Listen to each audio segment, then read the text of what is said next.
കാരണവർ വധക്കേസുമായി ബന്ധപ്പെട്ട് ഷെറിൻ നേരത്തെ തന്നെ ഇതുമായി ബന്ധപ്പെട്ടുള്ള നടപടികളായിരുന്നു. അതായത് കഴിഞ്ഞ ദിവസം ഇതുമായി ബന്ധപ്പെട്ട് സർക്കാർ ഒരു ഉത്തരവ് ഇറക്കിയിരുന്നു.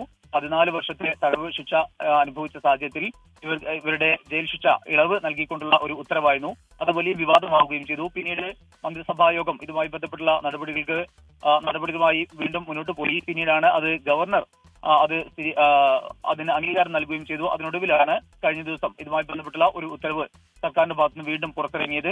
ആ ഉത്തരവ് 3 ദിവസം മുമ്പാണ് കണ്ണൂർ സെൻട്രൽ ജയിലിലേക്ക് എത്തിയത്. അതിന്റെ ഭാഗമായിക്കൊണ്ട് അതിന്റെ നടപടികൾ പുരോഗമിക്കുകയായിരുന്നു. അതിൽ ഏറ്റവും പ്രധാനപ്പെട്ട ഒരു കാര്യം, ആ വേളയിൽ ഷെറിൻ പുറത്തായിരുന്നു. അതായത് ഇവർക്ക് 15 ദിവസത്തെ പരോൾ അനുവദിച്ചിരുന്നു. ആ ഒരു വേളയിൽ അവർ പുറത്തായിരുന്നു. അതിന്റെ പശ്ചാത്തലത്തിലാണ് പിന്നീട് അവരുമായി ജയിൽ അധികൃതർ, ജയിൽ സൂപ്രണ്ട് സംസാരിക്കുകയും ഒന്നുകിൽ പരോൾ കാലാവധി, അതായത് ഈ മാസം 22-നാണ് പരോൾ അവസാനിക്കുക. ഒന്നുകിൽ ആ സമയത്തോ അല്ലെങ്കിൽ അതിനു മുമ്പോ വന്നു കഴിഞ്ഞാൽ ഇതുമായി ബന്ധപ്പെട്ടുള്ള നടപടികൾ പൂർത്തീകരിക്കാൻ കഴിയും. അതിന് ശേഷം പൂർണ്ണമായും ഈ ശിക്ഷാ ഇളവിന്റെ ആനുകൂല്യം ലഭ്യമാവുകയും ചെയ്യും. അതുകൊണ്ട് ജയിലിൽ ഹാജരായിക്കൊണ്ട് അതിന്റെ നടപടികൾ പൂർത്തീകരിക്കണം എന്നുള്ള കാര്യം അറിയിച്ചിരുന്നു. ഇന്നലെയോ ഇന്നോ അല്ലെങ്കിൽ നാളെയോ ആയിട്ട് ഇവർ ഇവിടെ എത്തും എന്നുള്ള ഒരു വിവരങ്ങളാണ് ലഭിച്ചിരുന്നത്. എന്നാൽ എപ്പോഴായിരിക്കും വരിക എന്ന് സംബന്ധിച്ച കൃത്യമായ വിവരങ്ങൾ ജയിൽ സൂപ്രണ്ടിനെ പോലും അവർ അറിയിച്ചിരുന്നില്ല. ഇപ്പോൾ അല്പസമയം മുമ്പാണ് ഷെറിൻ കണ്ണൂർ വനിതാ ജയിലിൽ എത്തിക്കൊണ്ട് അതിന്റെ നടപടിക്രമങ്ങൾ പൂർത്തീകരിച്ചിരിക്കുന്നത്.